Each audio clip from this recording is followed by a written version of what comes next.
But the reason is because the people who organized the matches to try to make them fair would put the good players in the bad spots and the bad players in the good spots to try to make it a fair game. But still, you can see that the scoring system makes a difference. So how do you bet in highlight? Again, how many people here go to the horse races? Some people, okay. There are, in highlight, there were several different plays where you can bet, some of which correspond to ways you can bet in horse racing here. The most important one for our system, though, is going to be a way of betting called a trifecta. A trifecta means that you have to pick who is going to come in first, and who is going to come in second, and who is going to come in third. So if there's 8 players, there's 8 possibilities for who will come in first. Once that guy's come in first, there are now 7 possibilities for who will come in second. And then 6 possibilities for who will come in third.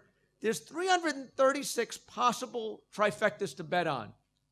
So getting what the right one is seems like a hard thing. And so trifecta bets pay off a lot of money if you win, but they're pretty hard to win because there's a lot of different betting outcomes. Now, our system is going to end up betting mostly trifectas. And the reason is kind of interesting. It turns out that people are very good, highlight fans or no doubt horse racing fans, are pretty good at knowing how good the best horses are and who might win on a particular night. People are less good at these very, very complicated combinations of things.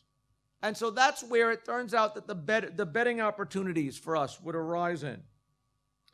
And there are some very interesting properties of these triples, these trifectas.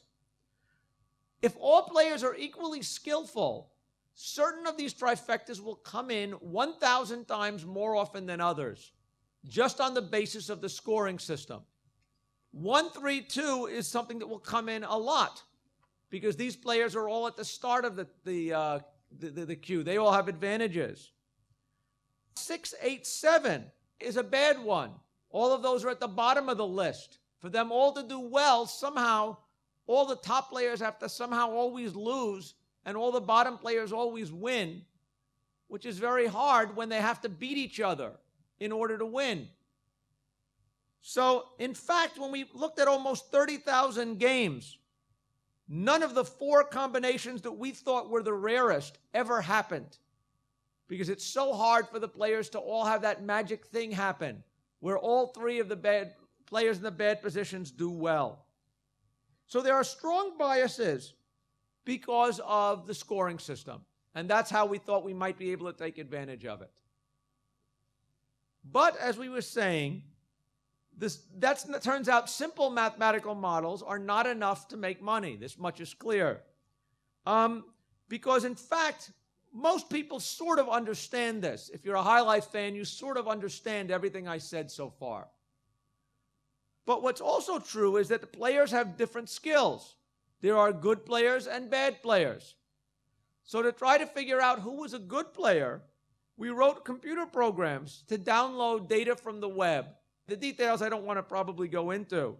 But basically, we wrote programs that every night would go over the web and download data about the highlight matches, so we could keep track of which players won and which players lost.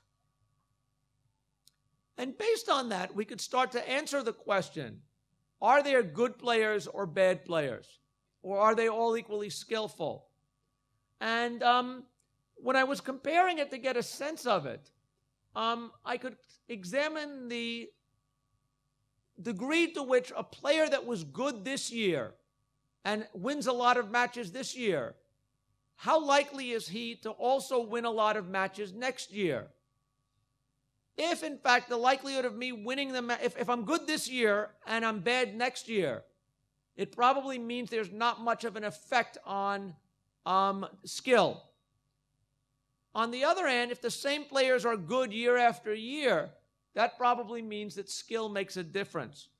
And when we analyze the correlations between different years' performances, we found indeed good players stay good, bad players stay bad. So, in fact, skill does make a difference. So what do we need to factor into our model? We need to try to figure out what is the probability if I am playing David. What is the likelihood that I am going to win the point? That is really the question. In my simulation, I have a simulated me and a simulated David playing each other. We need to know what's the likelihood that I am going to win. And to do this, we had to analyze the data in certain ways. One thing we figured out was we knew how often every player had won or come in second or come in third. We knew where they had started, so we knew whether they started in a good spot or a bad spot. And based on that, we could figure out what fraction of the points that player probably wins against the entire field. But what I really needed to know is what is the probability that I would beat David? And so if David wins 54% of his points and I win 49% of my points, what is the likelihood that I am going to beat him in a game? And I claim it depends somewhat upon the game. Suppose we were having a tall contest where the prize goes to the person who's tallest. I might be taller than 49% of the people in the world. He might be taller than 54% of the people in the world. But if I play him in a tall contest, how often is he going to beat me? Every single time, right? Now, what if on the other hand we played in a game of coin flipping? He may have won 54% of the time. I may have won 49% of the time. But in that game, we really have a 50-50 chance against each other. Does everybody see that?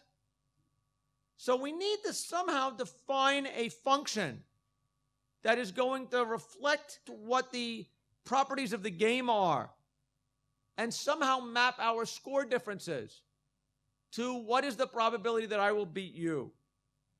And I think I'm not going to give you the details, but basically this was the probability function that we used. It was a way of taking the probability that he won against the field and the probability that I won against the field and some parameter A, okay, alpha here.